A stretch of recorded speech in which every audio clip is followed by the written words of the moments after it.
नमस्कार, आपका स्वागत है मेरी क्लास में। मैं हूं गीतिका। हम कर रहे हैं हिंदी मास्टर कैडर की तैयारी पूरे सिलेबस वाइज। और ये जो हिंदी मास्टर कैडर की तैयारी है हिंदी साहित्य के लिए अन्य सभी परीक्षाओं में भी उतनी ही उपयोगी रहेगी जितनी मास्टर कैडर के लिए उपयोगी है। तो हमारा टॉपिक चल रहा है जैन साहित्य। तो आज हम जैन साहित्य के बारे में करने जा रहे हैं। मैंने इम्पोर्टेंट तथ्य इससे पहली वीडियो में आपको बता दिए थे, तो इम्पोर्टेंट तथ्य आप वहाँ से देख सकते हैं। अब हम जैन साहित्य के बारे में करेंगे। जैन साहित्य, आपको पता है कि जैन साधुओं ने, मैंने आपको बताया था कि कई शैलियों में अपने काव्य की रचनाएं की थी। ठीक है, उनमें से एक शैली है रास साहित्य। इसके अतिरिक्त उन्होंने चरित्र काव्य, फागु और आचार, ऐसे कई शैलियों को अपनाया था। और रास साहित्य का इम्पोर्टेंट स्थान रहा है हमारे हिंदी साहित्य में, इसलिए इसको आप अलग से लिखें। और जो इम्पोर्टेंट है एग्ज़ाम की दृष्टि से हम वही तथ्य करेंगे। देखिए, सबसे पहले लिखिए जैन साहित्य या रास साहित्य। अगर आ जाए तो रास साहित्य का किससे संबंध है? जैन साहित्य। सबसे पहले तो आपको ये क्लियर होना चाहिए कि रासों और रास साहित्य को मिक्स नहीं करना है। ठीक है, रासों में वीरता की प्रधानता थी, और ये जो रास साहित्य है वो जैन सिद्धों ने जैन मुनियों ने लिखा था, जैन साधुओं ने लिखा था। देखिए, सबसे पहला जो रास साहित्य मिलता है वो मिलता है हमें संस्कृत भाषा में। ठीक है, संस्कृत में प्रथम ग्रंथ, संस्कृत में प्रथम ग्रंथ कौन सा है? हमारा रिपु दारण रास। रिपु दारण रास प्रथम ग्रंथ है। कौन सी भाषा में? संस्कृत में। कौन सा रास ग्रंथ है? रिपु दारण रास। इसका समय आप लिख लीजिए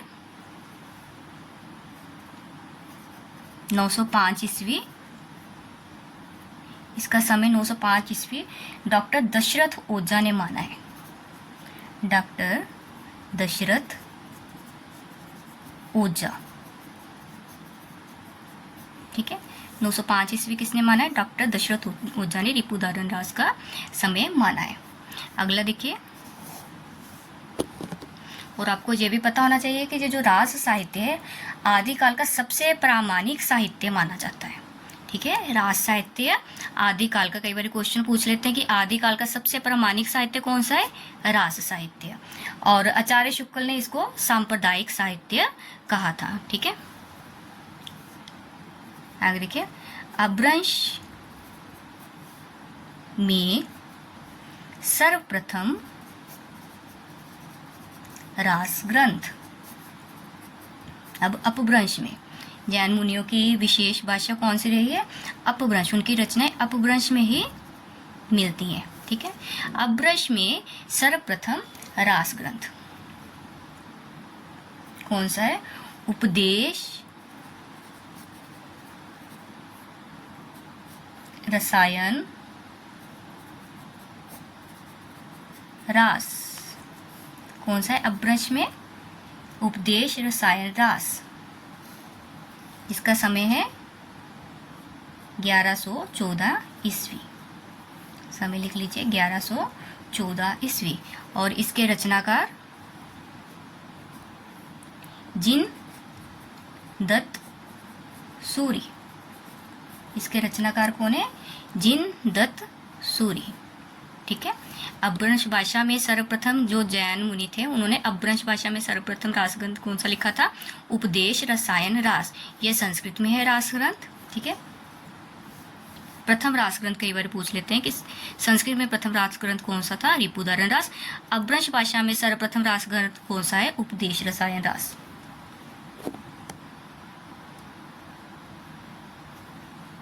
उपदेश रसायन रास का समय 12वीं शताब्दी माना जाता है। आप साथ में मेंशन कर लीजिए 12वीं शताब्दी। ठीक है, 12वीं शताब्दी क्या है? समय। उपदेश रसायन रास का समय क्या है? 12वीं शताब्दी। ठीक है, और ये जिन दत्त सूरी द्वारा लिखा गया है, और इसको जैन रास काव्य परंपरा का प्रथम ग्रंथ माना जाता है। जैन रास काव्य परंपरा का प्रथम ग्रंथ कौन सा माना जाता है? उपदेश रसायन रास। आप साथ में लिख लीजिए चाहे जैन रास काव्य परंपरा का प्रथम ग्रंथ। वर्डिंग को ध्यान देना है। जैन रास काव्य परंपरा का प्रथम ग्रंथ, जैन रास काव्य परंपरा, ठीक है, का प्रथम ग्रंथ कौन सा है? ये उदाहरण रास। आगे देखिए, उपदेश रसायन रास में 80 पद्यों का नृत्य गीत या रासलीला काव्य है, इसको कहा जाता है। ये जो है इसमें क्या है, 80 पद्यों का ये नृत्य गीत है या रास है, ठीक है, इसको रासलीला काव्य कहा जाता है।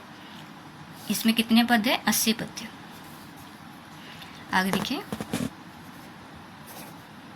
अगला है हमारा अपभ्रंश भाषा का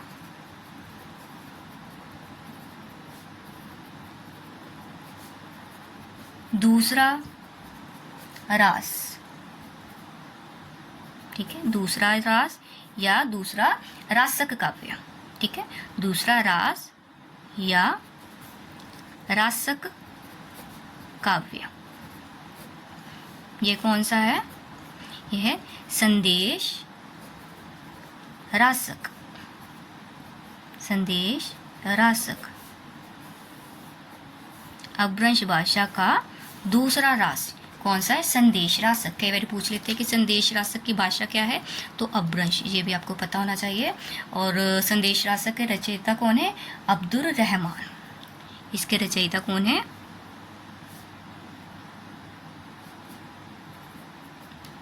अब्दुल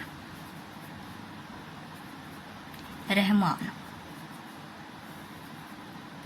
ठीक है। इसके रचनाकार है संदेश रासक के अब्दुल रहमान। इनको अब्दुल रहमान भी कहा जाता रहा है, ठीक है। ये जो अब्दुल रहमान उर्फ अब्दुल रहमान, आप साथ में लिख लीजिए, अब्दुल रहमान, ठीक है। अब्दुल रहमान का ये जो संदेश रासक है, ये पहला दरमेत्तर रास ग्रंथ है। कौन सा है ये? दरमेत्तर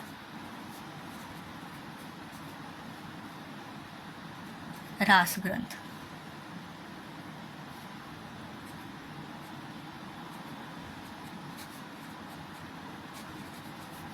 धर्मेत्तर रास ग्रंथ मतलब ये, इसमें धर्म के बारे में व्याख्या नहीं की गई थी संदेश रासक में। वैसे ये जो जैनों के द्वारा लिखे गए रास हैं, इनमें क्या है, उन्होंने अपने जैन धर्म की ही व्याख्या की है, जैन धर्म के बारे में ही बताया है। बट ये जो अब्दुल रहमान द्वारा लिखित है संदेश रासक, ये पहला धर्मेत्तर रास ग्रंथ है और अपभ्रंश भाषा का ये दूसरा रास काव्य है। अब कई बार क्वेश्चन आ जाता है कि पहला धर्मेत्तर रास ग्रंथ कौन सा था, तो वो है संदेश रासक, जिसके रचयिता है अब्दुल रहमान उर्फ अब्दुल रहमान। संदेश रासक के बारे में कुछ इंपॉर्टेंट तथ्य जो पेपर में आ सकते हैं, देखिए, देशी भाषा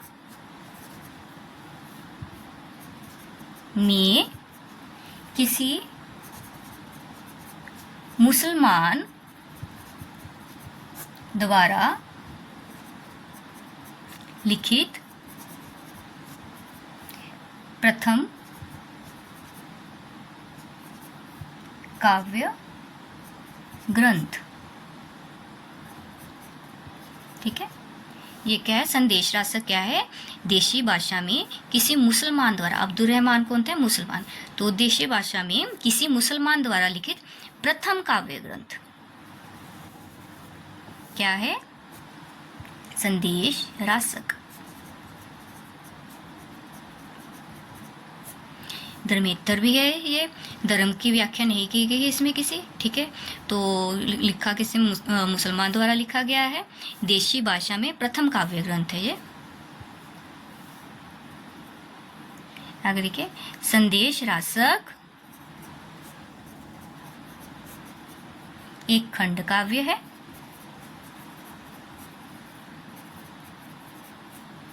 आपको पता होना चाहिए कि क्या है ये? खंड काव्य है। कई बार क्वेश्चन आ जाता है महाकाव्य है या खंड काव्य है, कि ये खंड काव्य है जिसमें डिटेल नॉलेज नहीं है, जो इम्पोर्टेंट है वही मैं आपको लिखवा रही हूँ। जिसमें विक्रमपुर की एक वियोगिनी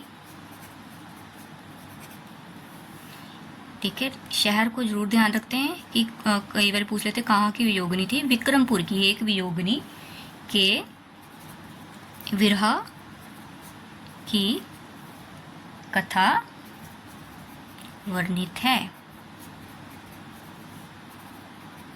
क्वेश्चन आ जाता है संदेश राशक में मतलब वियोगिनी कहाँ की थी, तो विक्रमपुर की। इसका समय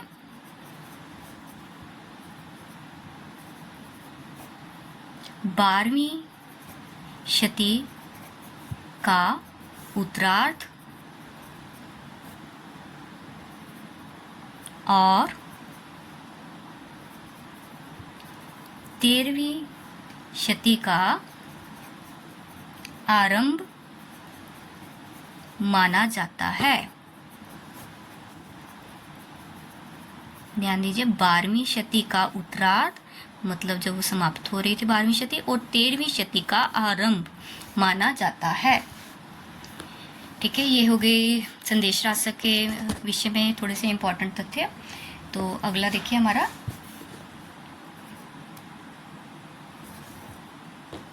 रास काव्य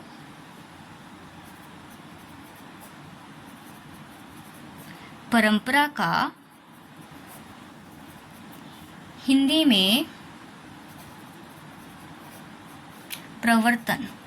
ठीक है, अब हिंदी में किसने लाई थी रास काव्य परंपरा? देखिए, रास काव्य हिंदी में, वर्डिंग को ध्यान रखते हैं, हिंदी में सबसे पहले हमने संस्कृत में की थी, फिर हमने अपभ्रंश में की। अपभ्रंश में प्रथम रास ग्रंथ, फिर दूसरा ग्रंथ वो धर्मेंद्र रास ग्रंथ था अब्दुल रहमान का। अब देखिए हम कर रहे हैं रास काव्य परंपरा का हिंदी में किसने प्रवर्तन किया था। देखिए ये है हमारे शालिभद्र सूरी। ठीक है, शालिभद्र सूरी।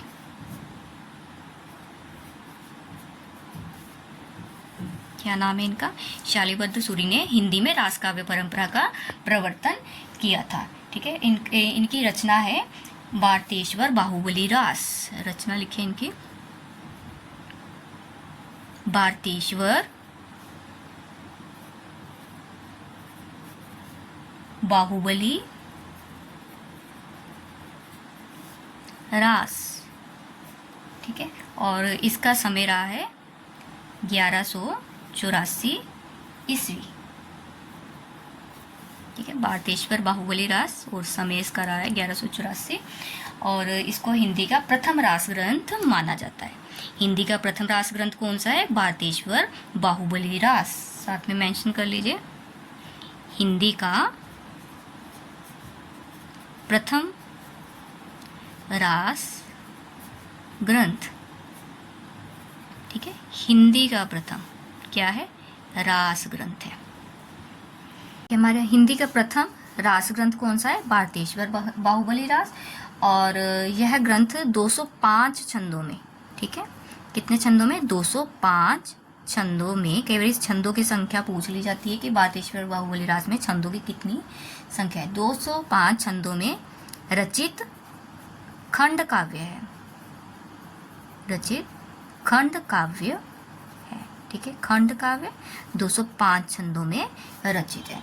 ठीक है, और इसका संपादन देखिए किसने किया है? इसका संपादन किया है, देखिए संपादन, इस ग्रंथ का संपादन, भारतेश्वर बाहुबली रास का संपादन किया है मुनि जिन विजय। मुनि जिन विजय। ठीक है, किसने किया इसका संपादन? मुनि जिन विजय के द्वारा इसका संपादन किया गया है भारतेश्वर बाहुबली रास ग्रंथ का। अब देखिए इम्पोर्टेंट बात एक और है, लिखिए साथ में, मुनि जिन विजय। मुनि जिन विजय डॉक्टर दशरथ ओझा और हमारे हैं डॉक्टर गणपति चंद्र गुप्त। ठीक है, देखिए 3 है मुनि जिनविजय, डॉक्टर दशरथ ओझा और डॉक्टर गणपति चंद्र गुप्त। इन्होंने शालिभद्र सूरी द्वारा जो रचित बातेश्वर बाहुबली रास है उसको हिंदी जैन रास परंपरा का आदि काव्य माना है। मुनि जिनविजय, डॉक्टर दशरथ ओझा, डॉक्टर गणपति चंद्र गुप्त ने बातेश्वर बाहुबली रास को क्या माना है? हिंदी जैन रास परंपरा, वर्डिंग देखिए, हिंदी जैन रास परंपरा का आदि काव्य, ठीक है, आदि काव्य माना है। क्योंकि ये हिंदी में लिखा पहला ग्रंथ है, ठीक है, तो उन्होंने हिंदी जैन रास परंपरा का इसको आदि काव्य माना है, बातेश्वर बाहुबली रास को। देखिए एक इम्पॉर्टेंट तथ्य और है, ये जो हमारे डॉक्टर गणपति चंद्र गुप्त हैं, डॉक्टर गणपति चंद्र गुप्त, ठीक है, डॉक्टर गणपति चंद्र गुप्त ने शालिभद्र सूरी को हिंदी का प्रथम कवि माना है, ठीक है, शालिभद्र सूरी को हिंदी का प्रथम कवि माना है। गणपति चंद्र गुप्त ने शालिभद्र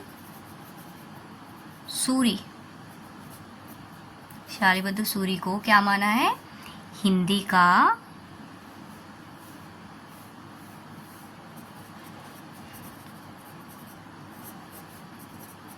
प्रथम कवि माना है।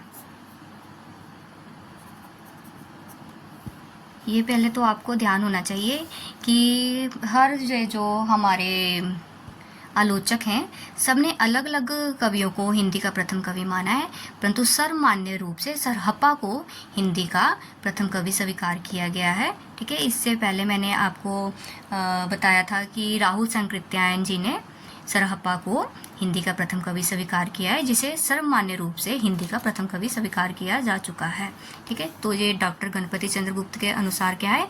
शालिभद्र सूरी को हिंदी का प्रथम कवि माना है। कई बारी हमें ये जो आलोचक है उनका नाम देकर के पूछ लेते हैं कि उन्होंने किस कवि को हिंदी का प्रथम कवि माना है, ठीक है, इसलिए ये इम्पोर्टेंट है, आप साथ लिखना जरूर। अब देखिए एक इम्पोर्टेंट और रास ग्रंथ है, हिंदी में प्रथम ऐतिहासिक रास ग्रंथ, वर्डिंग को ध्यान देना है, प्रथम ऐतिहासिक रास ग्रंथ, ठीक है, प्रथम ऐतिहासिक रास ग्रंथ किसमें? हिंदी में, वो है पंच पांडव चरित रास,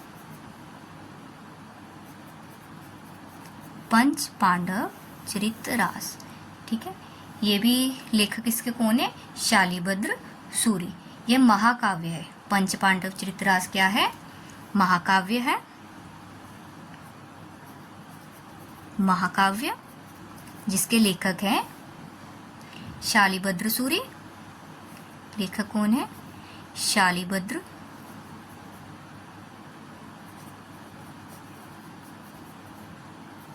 सूरी, और इसका समय माना जाता है 1350 ईस्वी, ठीक है। पंच पांडव चरित रास के रचयिता है शालिभद्र सूरी। ये हिंदी में प्रथम ऐतिहासिक रास ग्रंथ है और ये क्या है? महाकाव्यात्मक श्रेणी में आता है, ठीक है, महाकाव्यात्मक रास ग्रंथ है। तो ये हमारे आज के इम्पोर्टेंट जो रास ग्रंथ है मैंने आपको करा दिए, ये पेपर की दृष्टि से सारे इम्पोर्टेंट रहेंगे। फिर इसके बाद हम अगली क्लास में जो प्रमुख जैन कवि हैं उनके बारे में करेंगे। ये अलग से मैंने रास आपको इसलिए करवा दिया कि ऐसे पूछ लेते कि हिंदी में प्रथम ऐतिहासिक रास ग्रंथ कौन सा है, अपभ्रंश में प्रथम रास ग्रंथ कौन सा है, इसलिए इनकी अलग से आपको लिस्ट एक बनवा दी है। तो आज के लिए इतना ही, धन्यवाद। आप शॉर्ट्स को साथ साथ में करते जाएं, उनसे आपकी पेपर के लिए तैयारी हो जाती है। क्वेश्चंस वगैरह उसमें डाले होते हैं मैंने, ठीक है। आज के लिए ओके।